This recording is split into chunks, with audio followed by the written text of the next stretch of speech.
Então estamos aqui dentro da sua loja, né, Brasil? É, Conta um pouquinho dessa sua estão loja, dentro aqui daquilo que eu falei para você, da minha falta de espaço, né? da sua foto. Com fotos de santo, fotos antigas.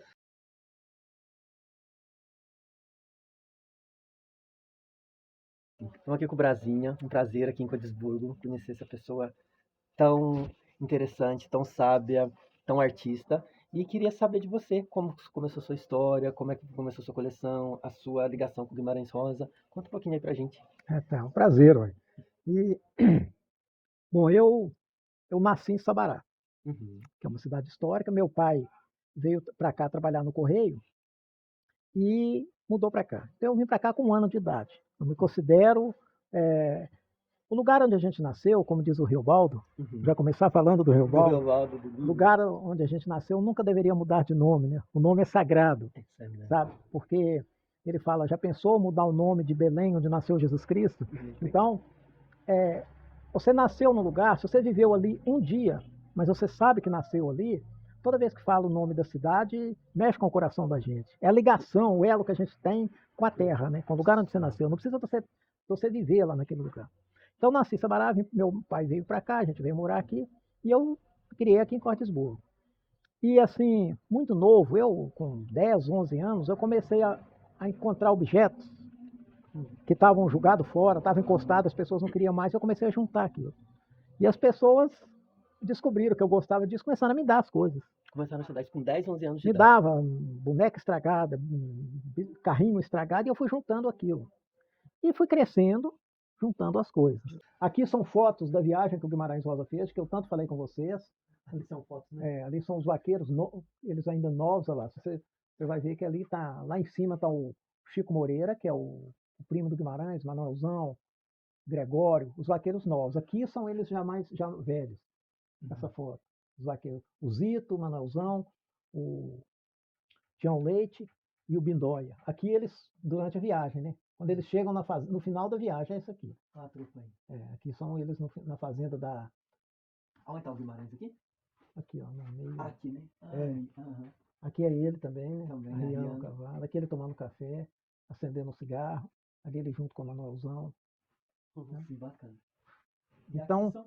Mas né, o que te movia assim nesses objetos? O que você eu sentia? percebi que o objeto antigo, quando a pessoa vê o objeto, ela começa a contar uma história.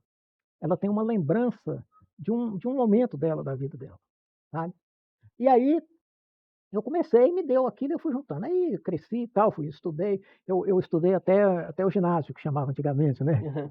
E, e aí fiquei na escola, fui trabalhar numa loja, sabe? Trabalhar numa loja de roupa, calçado, essas coisas. Depois eu me tornei sócio desse dono da loja. No final eu comprei a parte dele, ele foi montou a loja na outra cidade vizinha aqui. E eu fiquei ali, e essa loja que eu trabalhava, eu levava às vezes algum objeto desse, algum objeto antigo. Levava um rádio, levava um liquidificador, levava uma coisa antiga e colocava lá, como decoração. Uhum. E eu via que as pessoas chegavam, quando viam um rádio antigo, eles começavam, olha, na casa do meu avô tinha aquele rádio, eu ouvi novela, eu começava a contar uma história. Falei, olha, o objeto provoca as pessoas a contar a história. Sim. E aí eu comecei a pôr mais coisas, misturado com as mercadorias que tinha para vender. Era roupa, calçado, tecido e tal. E aí eu casei, a minha mulher também comerciante, o irmão dela tinha uma loja, casei com ela veio para minha loja e começou a me ajudar, ela é uma grande comerciante e tal. E eu continuei ali, colocando as coisas e vendo as pessoas muito curiosas. Qualquer coisa que tinha. Eu tenho uma bicicleta antiga, a bicicleta ficava lá, só essa bicicleta. Eu lembro quando meu pai tinha uma bicicleta e foram contando história. Eu falei, olha, um dia eu vou ter isso para as pessoas ver e contar uma história. E aí, fiquei por ali, sabe? Eu casei, a gente tem 3 filhos, os filhos estudaram, foram embora e tal. E eu continuei. Aí, eu aposentei, faz quase 20 anos que eu aposentei, eu estou com 73 anos. Eu com 50 e poucos anos eu já estava aposentado. E aí a minha esposa quis ficar com a loja. Ela continuou, ela tem a loja até hoje, loja do Brasinha, que chama. Os pessoal aqui às vezes falam assim, você sabe onde é a loja do Brasinha? As pessoas daqui falam, a de verdade ou a outra? A outra é essa aqui. É essa aqui. E aqui são os objetos que eu vou guardando, né? As pessoas vão trazendo, como eu falei para vocês, sabe? Cheio de lamparina, chaves, tudo, eles trazem tudo, né? Capa do vaqueiro, que os vaqueiros andavam com essas capas, né? capa de vaqueiro, balança. É uma confusão, né, de objetos que vão chegando e eu vou arranjando lugar Acolhendo eles para com muito todos. carinho. Todos têm um lugarzinho. Chega um objeto pequenininho, eu acho lugar para colocá-los. Todo mundo tem a famosa pergunta: e aí, Brasília, depois de você, como é que vai ser? Aí meus filhos têm muita consciência, eles cresceram sabendo do meu projeto. Um dos meus filhos, que é o mais velho, um dia desse a gente conversando, os filhos todos, ele falou: pai, vamos transformar isso no instituto? Eles têm consciência. Eu tenho um neto, o Bernardo, que está com 12 anos. Eu tenho 4 netos. Tenho o Bernardo, tenho o Matheus, a Júlia e a Esther. E o Bernardo, que está com 12 anos, ele vem para cá. Isso aqui para ele é um encantamento. Ele guia as pessoas, ele fala o que eu falo. Ele escreveu uma placa, uma daquelas plaquinhas que é assim: Cordesburgo, terra do Brasinha, Guimarães Rosa, e sertão. Qual o objeto assim, mais curioso que você... Não no sentido assim, de Assim, diferente. que eu tenho muito apreço por uma máquina fotográfica que eu tenho antiga. Aqui tinha um fotógrafo que ele fazia fotos para documento, foto 3x4, vinha com data e tal, e a filha dele me deu essa máquina fotográfica. Então eu tenho muito carinho, foi um dos primeiros objetos que eu senti que ele dentro daquela máquina fotográfica passou a história da gente, né, sendo fotografado. Você sabe que aqui nasceu um grande escritor, nós falamos de escritores. Ele estava lendo um livro sobre Hitler, esse senhor. E aí ele falou: você sabe que aqui nasceu um grande escritor, né, o Guimarães Rosa? Eu falei: sei, claro. Guimarães Rosa escreveu Sagarana. Aí ele falou comigo assim: olha, você sabia que o Juca Bananeira é um senhor que tinha uma barraquinha, uma bitaca, existe ela até hoje. Era em frente à minha loja, sabe? E o Juca Bananeira tinha essa barraca lá, que vendia cachaça, um boteco. Você sabe que o Juca Bananeira é personagem? Eu falei: aí, ele falou: é. Aí ele conversou e foi embora. Eu não perguntei para ele se ele leu nem nada. Sabe? Ainda falou da casa do Guimarães. Então. Aí eu peguei e fui ler. Fui na biblioteca, peguei o livro Sagarana e fui ler. E o conto, aí eu fui ler Sagarana, o primeiro conto é o Burrinho Pedrez. E ali, o conto do Burrinho Pedrez fala de uns vaqueiros que estão trazendo uma boiada para ser embarcada na ferrovia, e eles vão contando história no caminho para a viagem não ficar monótona, né? E as histórias e tal. Aí eu fui ler o conto e achei lá um vaqueiro com o nome Juca Bananeira. Aí aquilo me... Fiquei assim, falei: pô, Juca Bananeira, como que é isso? Cheguei lá, eu fui falar com ele. Falei: ô, Juca, Aí ele falou assim: eu vou te falar por que tem lá. Quando eu era criança, a gente era vizinho do Guimarães Rosa, da casa dele. E o pai do Guimarães Rosa pediu meu pai para mim ficar brincando com ele, porque o Guimarães Rosa não gostava de jogar bola, de brincar, tomar banho no córrego, dessas brincadeiras. Ele ficava só querendo revista, livro, ler, celebrar missa. Ele tinha uma outra, claro, um gênio, né? Um gênio, né? Ele tinha, não que as outras não sejam gênio. Cada gênio tem seu caminho. Né? O Juca Bananeira, o gênio que ele teve, o caminho dele é de ser um homem, era um velho como uma criança, uma pessoa espetacular. Aí ele falou assim, e eu era vizinho dele. Aí eu saí de lá pensando: olha, o Guimarães lembrou do amigo de infância e colocou o nome do amigo de infância no vaqueiro lá na ficção. Lá na ficção, virou um vaqueiro dentro da obra dele. Exatamente. E aí foi muito interessante, porque o Juca, o dia que eu perguntei para ele sobre que eu fui conversar com ele, que ele era personagem, ele me recebeu com uma palavra extremamente rosiana, que ele virou para mim e falou assim: Brasinha, eu tô lá dentro do Sagarana. Olha só. Quando ele falou lá dentro do Sagarana, eu falei: puxa vida, as pessoas brotam do livro, né? Estão ali dentro, elas saem do livro, né? Aí eu falei: puxa vida. Aí fui ler. Mas como que começou a sua paixão pelo Guimarães? Aí eu fui ler Sagarana todo e fui achando o real que tem dentro daquela ficção. Eu fui ler o Burrinho Pedrez, existe o Córrego da Fome, está aqui o córrego, existiu os vaqueiros, e eu fui vendo os lugares geográficos reais, as pessoas, as histórias reais. Eu fui achando, eu falei: Guimarães Rosa buscou isso tudo. E aí eu fui ler o Sagarana inteiro, me apaixonei pelo livro, fui ler o Grande Sertão e li a obra toda, e aí eu que entrei para dentro do livro, né? E aí eu comecei a ler toda a literatura com esse objetivo, porque o Guimarães fala: quem procura acha, quem acha continua procurando. Eu procurava o real e encontrava. E você tem hora que o real mistura com a ficção, ou a ficção mistura com o real, e fica tudo real para você. Nunca fica tudo ficção. Começa a ficar real, sabe? Literatura faz isso.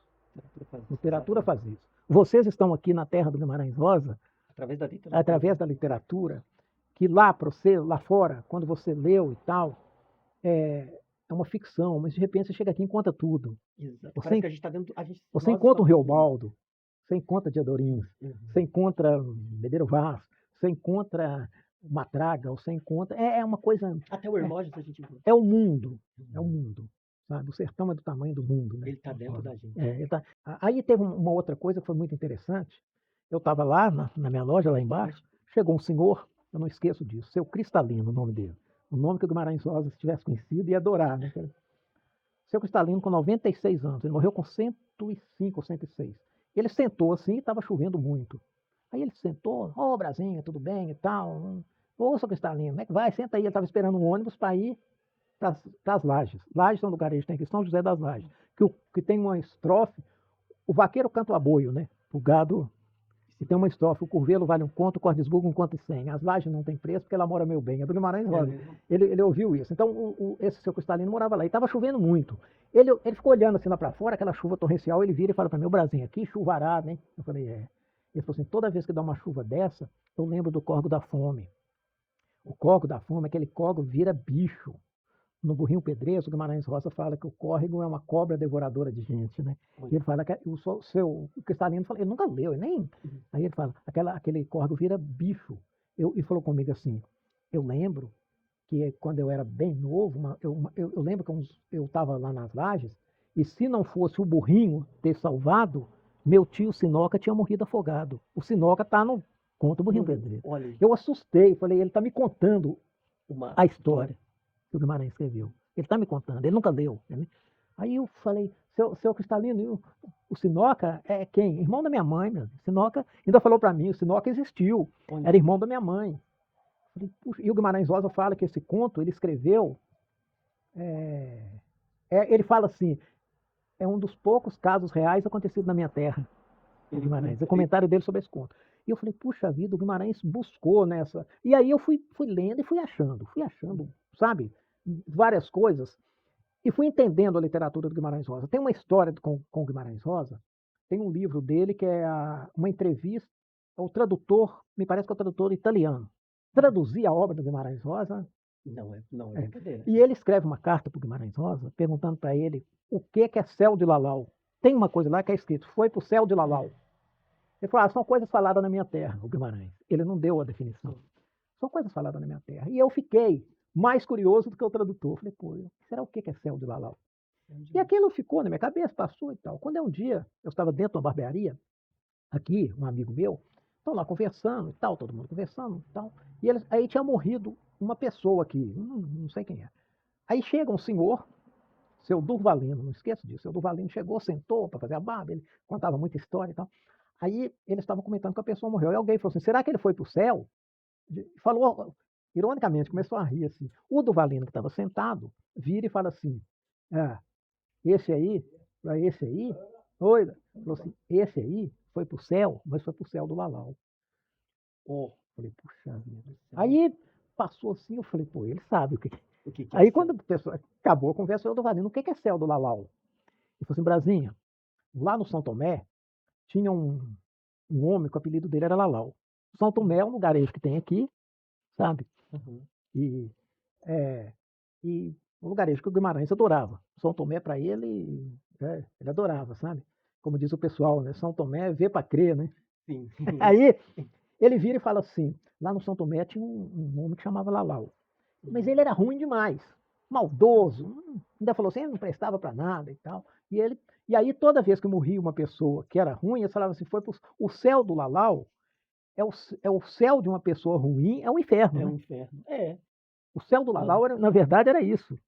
O Guimarães, claro que ele, eu não sei se ele pesquisou, ele deve ter, alguém contou para ele. Contou essa história para ele. Ele tinha paixão pelo São Tomé, porque o São Tomé, a história do São Tomé é o seguinte, era um lugar de acampamento de ciganos. Os ciganos chegavam e ficavam acampados ali, no São Tomé. Sim. Aí vem o pessoal e compra, o pessoal que sai lá de Casa Grande, perto de Alflotone, vem, compra as terras, e quando eles chegaram de mula, chegaram a cavalo, e o pessoal do redor achou que era cigano, mas não era cigano.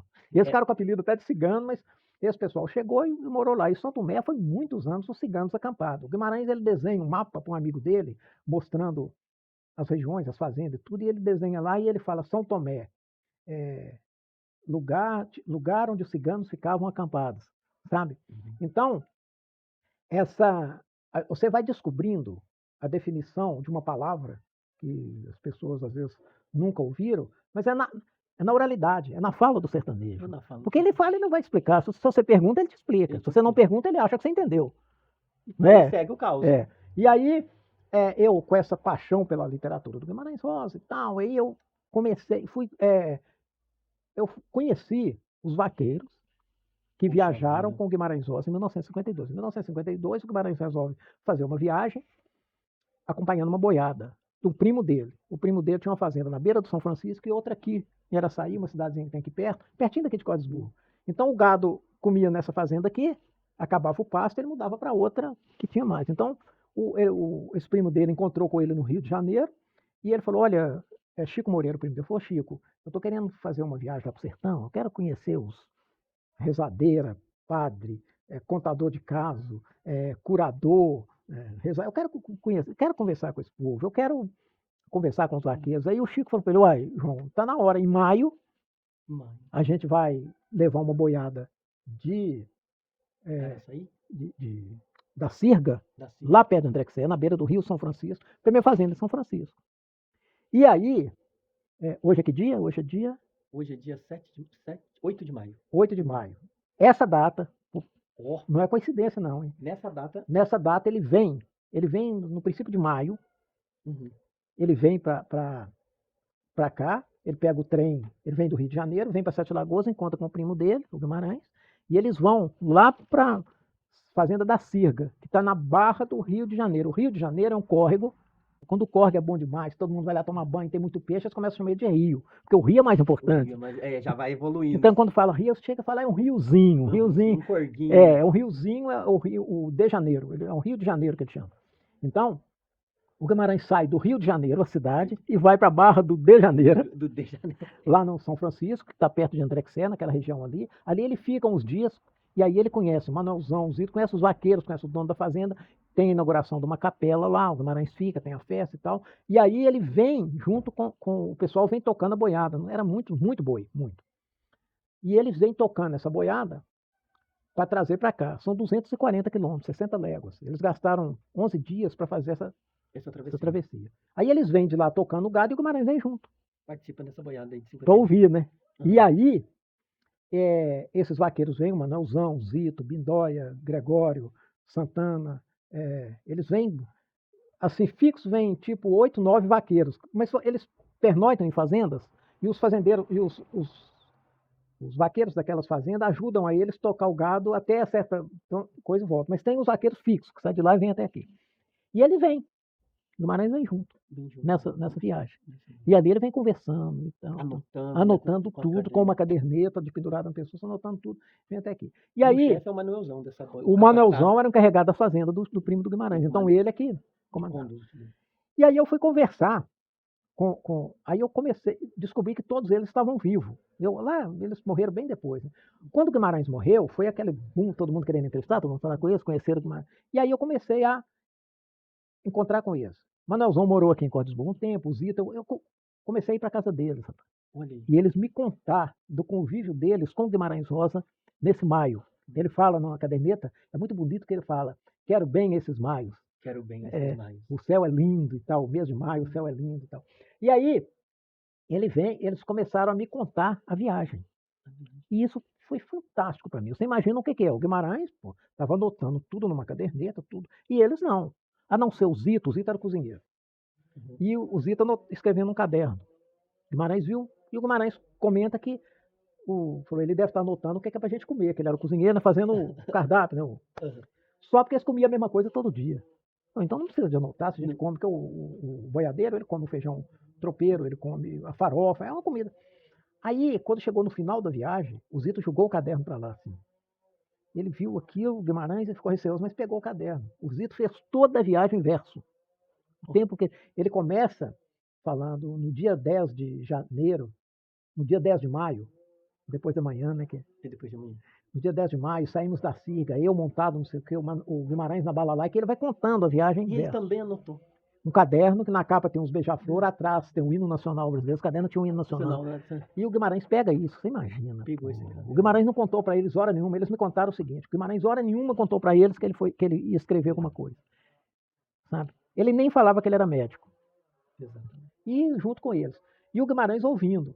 E é muito interessante, porque o Manuelzão falava comigo, Brasinho, ele conversava muito, Brasinho, tinha hora que eu ficava até enfarado desse homem, porque ele perguntava demais, não parava de perguntar. A viagem que é pra gente gastar uma semana, gastamos 2, porque o homem atrapalhava tudo. Eu falei, não deve ser fácil. Mas o Guimarães queria isso, né? E eles também foram encantando com aquilo. Manuelzão é um encanto de pessoa. Todos eles. Você imagina o que é, por exemplo, Manelzão sentou comigo e falou assim, Brasinha, eu construí uma capela aqui porque minha mãe achou esse lugar muito bonito. Eu passei aqui com minha mãe, lá na Sirga, onde era a capela, e eu enterrei minha mãe aqui. Enterrei ela com, sei lá, 2, 3 metros de fundura. Eu falei, Manelzão, mas como assim? Sepultura é 7 palmos, né? O povo não fala 7 palmos. São 1,40 m. Não, enterrei ela bem fundo, Brasinho, porque é o seguinte, para ela, os ossos dela não aflorar, para ninguém tocar nela, porque pensando, ele está me falando que mãe é sagrada. Né? Sagrado, por isso eu imagino ele contando isso por Rosa. Isso é muito profundo. É muito profundo. E aí, ele começou a contar, o Manuelzão me contando todas as histórias, sabe? E o Manuelzão é muito interessante, porque ele falava assim, você pode me perguntar qualquer coisa. O que eu souber, eu te falo. O que eu não souber, eu invento. História é isso, né? História é isso. E eu imaginando, e eu conversando com ele, com o Zito, com todos eles, e aí eu percebi que, para mim, na minha concepção de vida, teve uma luz que iluminou Rosa ter encontrado esses homens, sabe? O Manuelzão o Zito, o vaqueiro poeta. O Manuelzão era uma divindade, uma pessoa que falava com você. É uma coisa assim que você não tem como explicar. São pessoas, sabe? Mas depois eu pensei, não, o mundo é assim. A gente sempre vai encontrar essas pessoas. São os encontros, né? E aí, eles me contando, o Zito me falou o seguinte, que eu perguntei para ele, não esqueci, ele falou, Zito, o Guimarães tinha medo. Um dia ele foi me mostrar uma vereda do comandante. E ele me mostrou, toda vereda tem um nome, né? E ele me mostrando a vereda e tal. Aí eu falei, Zito, o Guimarães tinha medo. Ele falou, tinha, Brasil, tinha medo. Mas medo de quê, Zito? Não sei não, eu tinha medo. E eu perguntei e falei, o Grande Sertão é isso, né? O medo impera, né? É uma constância, uma coisa que chega ao Rio Baldo falar viver, etc, né? Aí eu falei, medo de quê, Zito? Eu sei não, eu tinha medo. Eu falei, porque dormia com a lamparina acesa. Falou que à noite, né? Porque assim, eu pensava o seguinte, Guimarães está com uma academia lá e anotando, porque ele falava que ele não anotava quase nada na vista dele, assim. Para não ficar aquela... E eu acho que ele ficava anotando. Mas podia ser também que tinha medo. Todo mundo tem medo, né? Todo mundo. Medo... Faz parte da nos modos. E aí, o Guimarães, ele falou assim, ele ficava com a lamparina acesa, a gente dormia e tal. Mas medo de quê? Será que é medo de quê? Do diabo, Zito? Porque o Grande Sertão, Deus ou o diabo, né? Deus ou o diabo pro Jagunço Rio Baldo. Aí, falei, medo de quê? Do diabo? Não sei não, Brasil. Não, diabo. Falei, Zito, mas o povo fala que tem diabo. Que... Tem não, Brasil, tem não. O diabo é nós mesmos. O diabo tá dentro da gente. Tem diabo nenhum não, Brasil, tem não. E ele conversava depressa, né? E ele foi taxativo, de falar, não existe diabo, não existe. Mas o povo fala que até vezes, ele falou assim, eu nunca vi e nem quero ver. Não existe, mas eu não quero ver. Não existe, mas eu não quero ver. Né? Sabe? E aí, você vai lá no Grande Sertão, voltando lá, e tem uma hora que o Riobaldo fala, o diabo gosta de quem não acredita nele. Porque quem não acredita nele, não existe diabo para te castigar, eu vou fazer todas as atrocidades que eu quiser, eu vou viver, eu posso matar, eu posso roubar, mas não existe diabo. Aí que o diabo ri. Sabe? Porque Deus gosta de quem acredita nele, né? E quem não acredita, Deus faz com que o possível de fazer com que ele acredite. Em algum momento da sua vida. Agora o diabo não, ele gosta de quem não acredita nele. Que ignora. Porque você ignorou, você pode. Aí você fica livre. Aí ele gosta. Aí que o bicho dança, né? Aí o Zito me falou isso, eu fiquei assim, falei, o que eles estão falando comigo, talvez eles tenham falado com o Guimarães. E aí, a gente andando e tal, e eu sempre voltando à literatura. Olha, eu vou falar para vocês, eu não sei se eu estou falando as flautas, como diz o Reobaldo no Grande Sertão, mas eu fiz uma leitura do Grande Sertão Veredas na existência da coisa. Com quem? Porque dessa viagem sai o Grande Sertão. E eu vivi isso. A hora que eu pego aquele livro para ler, eu me volto ao encontro com os vaqueiros, a minha viagem por esse caminho. Bom, aí o Zito, um dia nós estávamos vendo uma vereda lá, tinha uns urubus voando, assim, voando. Aí ele fala assim, ô Brasinha, você sabia que o urubu não morre? Eu falei, não morre, Zito? Ele falou, não. Você sabia? E eu pensei comigo, quem sou eu para falar para ele que morre? Um homem daquele me interpelou. Eu falei, não sei. Ele falou, não morre. Sabe por que o urubu não morre, Brasinha? Eu falei, por quê? Ele falou assim, o urubu vive 100 anos. A gente não vive 100 anos, como você vai ver um urubu morto? Falei, olha, o que é o tempo para uma pessoa dessa? O tempo para ele é outra coisa. Você tem que remoer isso a sua vida inteira para você entender. Sim. É um processo, é um entendimento. Urubu, você não vive 100 anos, como é que você vai ver? Urubu vive 100. Você não vive 100, como é que você vai ver o urubu morto? Quer dizer, o tempo... Aí eu falei, puxa vida. E aí me leva a esse pensamento do Guimarães. E aí, eles me contaram, são várias histórias. Eu sempre junto, eles cantavam o que eles cantaram com o Guimarães, e falando e tal. E aí, é muito interessante porque eu fui percebendo isso, e quando eu fui ler o Grande Sertão, eu fui achando essas coisas. Essa casa do urubu, por exemplo, tem um conto dele que está no livro Nurubuquaquá no Pinhém, que é o Recado do Morro, que são uns loucos viajando, que uma hora um cara lá fala assim, o urubu não morre. Eu falei, o Zito falou isso para o Guimarães. Eu não perguntei para ele, sabe? Porque eu achava assim, o cotidiano dele, de viajar com as pessoas, era aquilo. Aí o Zito vira e fala para mim uma outra coisa. Ele fala, Brasinha, o Guimarães, o Manel, fala, sou Mané, Manelzão, fala, sou Manelzão, falou. Ele fala, Manuelzão, Manelão. O Guimarães era Manelão. O Guimarães achou ele tão grande que pôs Manuelzão, né? Como ele fala do Jequitinhonha, né? Jequitinhão. Mas e como eles relatavam assim? Como era o Guimarães? Ele era calado, falando? Eles falaram que ele perguntava muito e ele queria saber das coisas. Curioso. Mas muito na dele, falou que ele ria muito quando ele ouvia alguma conversa. Ele dava uma risada, sabe? Na caderneta dele, quando ele está lá na Sirga, lá na Barra do Rio de Janeiro, os vaqueiros estavam conversando. E ele, desde que ele sai do Rio de Janeiro, dentro do trem de ferro, na cabine de dormitório do trem, ele já anotando o que os outros estavam falando lá fora, o Guimarães. E aí ele está lá dentro, e na caderneta dele ele anota que uma pessoa chega e fala assim com o encarregado da fazenda, você que olha isso tudo aqui, né? Você que olha isso tudo aqui, essa fazenda toda. Ele falou assim, quem olha sou eu, mas quem vê são os vaqueiros. Olhar é uma coisa, ver é outra. Ele logo anota. E aí ele não põe M, que na caderneta dele ele põe M%, meu 100%, a frase. Quando ele não põe é porque não era dele. Não era dele. Ele sabe? Ouviu essas E aí, ele anotando tudo. E é muito interessante porque o meu Grande Sertão é todo assinalado, as partes que tem a ver com a viagem. E eu fui percebendo que o Guimarães queria mais ouvir. E eu perguntei para eles sobre isso. E eles vêm, passam por essa rua, eles descem, eles chegam por aqui. Passa essa igrejinha, não tem igrejinha aqui? Eles passam com a boiada aqui dentro dessa rua, sobe, passa a catedral e vão passar no São Tomé. Passam nesse trecho. Um dos lugares que eles passam é São Tomé. Guimarães era muito religioso, muito, né? Tem uma coisa que ele põe na caderneta, que depois do São Tomé tem um lugar que chama Trindade. Ele fala assim, a gente vai associando o que é essa fala. Para mim é maravilhoso isso. Ele fala, largamos o São Tomé, estamos no Alto da Trindade. Do Alto da Trindade se vê o Morro da Garça. São Tomé, para ver, de lá você vê para crer que tem um morro, e o Alto da Trindade é uma divindade, né? Uma coisa assim. Isso aí é sagrado, essa fala dele. Para quem sabe disso, largamos o São Tomé, chegamos no Alto da Trindade. Ao longe, a nordeste, o Morro da Garça. Belo feito uma palavra.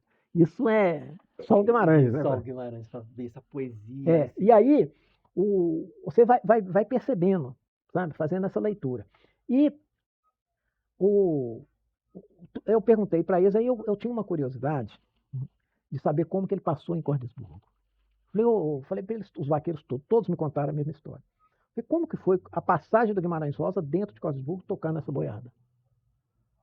Junto com vocês. O Zito me falou assim, Brasinha, ele passou aqui dentro da cidade com um silêncio mortal. Silêncio mortal é muito forte. É muito forte. E eu fiquei imaginando o que o Guimarães Rosa sentiu, o que ele ficou mudo, né? Passar na terra dele, tocando uma boiada. Eu imagino o que passou na cabeça dele. Que ele passa sem falar nada, né? Aí eles vão passando e ele diz que eles foram passando e passaram em frente ao cemitério. No cemitério, ele parou e ficou anotando a caderneta. E a gente vê na caderneta dele. Os vaqueiros me contaram, eles nunca leram a caderneta do Guimarães. Até então, hoje eu não sei, mas eles não tinham essa curiosidade. Ele desenha, tem um cruzeiro na porta do cemitério, com a escada, aqueles, tá? E ele fica anotando. E no portão do cemitério era escrito assim, hoje eu, amanhã tu. Sabe? Ele anota essa frase. Aí ele passa por uma rua, a rua Vigílio de Melo Franco, ele anota esse nome dessa rua, hoje chama Geraldino Rocha, inclusive eu moro nessa rua. Ele anota algumas coisas e continua, sabe? Eu sempre, eu entendi, sabe? Esse silêncio dele. Dentro dele o que tinha, né? Vem a infância, vem o pai, vem a casa, vem as histórias, né? Vem, como diz lá no Grande Sertão, né? Vem a mão, vem o pão, vem o são, vem o cão, né? E vem o cão, exatamente. Então, ele passou nesse silêncio. Então, eu analiso... Esse silêncio silêncio mortal. Mortal. Então, eu falei, não, a gente não falou nada com ele, sabe? Ele ficou calado, quem somos nós, né? Aí, daí para frente, que ele foi conversar com eles. Falou que depois que passou a cidade, foi que ele conversou e tal. Mas falou que ele era de pouca conversa. Ele não era um cara de ficar... como diz eles, né? Ele falava, por exemplo, o Manuelzão conta que ele no caminho ele tinha uma moita, um pé de lobeira. Não sei se você conhece lobeira. Sim, a fruta do lobo. Aquela fruta do cerrado. E o Guimarães perguntou para o Manuelzão, que fruta é essa? O Guimarães sabia. Ele foi criado aqui, ele passou a infância aqui. Ele queria a palavra, ele queria a fala. Né? É a palavra do homem do sertão. Porque um homem que fez o que ele fez uma leitura da alma de nós, sertanejos, botou na literatura e ela ficou universal, aí o sertão fica do tamanho do mundo. Né? Sim. E aí, o Manuelzão disse que ele falou assim, Manuelzão, que fruta é essa? O Manuelzão falou, isso é lobeira. Aí o Guimarães falou, a gente come. Porque a gente, na época minha de criança, hoje a lobeira é até usada na medicina, mas para nós aquilo era veneno. É fruta do lobo, aquilo a gente não come. Aí o Manuelzão disse que bateu a cabeça que não. Mas pensou, devia te falar com ele que come, para ele comer um pedaço e morrer e parar de perguntar a gente as coisas. De tanta pergunta, tanta dúvida. Porque, e aí, é muito interessante, sabe? O Manuelzão, por exemplo, ele fala, tem uma gravação dele, em André Cessas, vocês vão ouvir, porque lá tem um cinema, lá um espaço de cinema, teatro. O Manuelzão fala que quando o Guimarães fez a viagem, quando ele principiou a escrever Sagarana. Mas não, Sagarana foi publicado em 46. 46, o primeiro livro dele, né? E o Grande Sertão em 56, ele fez a viagem em 52. Ele fez a viagem porque ele principiava a escrever o Grande Sertão. O Manuelzão fala Sagarana. Só porque o Guimarães, eu entendo assim, o Manuelzão tinha razão, porque o Guimarães, no Sagarana, ele fala assim, escrevi Sagarana movido pela saudade de Cordesburgo e Itaguara. É uma viagem também. É uma viagem né? também. Manuelzão tinha razão. É uma viagem que ele fez, né? De saudades, de tudo, para escrever Sagarana. Depois ele faz a viagem real, física para escrever o Grande Sertão. Então o Guimarães gostava disso. O Guimarães fala, o Reobaldo fala, né? O sertão é confusão e demasiado sossego, né? Confusão e demasiado sossego. Essa mistura, né? O diabo na rua, no meio do redemoinho, essa mistura, né? De coisas. Então, e foi isso. A minha paixão pela literatura, a minha paixão pela literatura do Rosa é isso, sabe? É vivenciar isso. E a paixão da literatura de todo mundo. Quem não quer ir lá para Dom Quixote, quando ele faz aquela travessia, quem não tem vontade de ir lá? A gente vai nas palavras daquele... os sertões de Euclides da Cunha. Você quer ir lá para o Canudos? Sim, você quer estar ali, né? Porque É isso, É isso. sabe?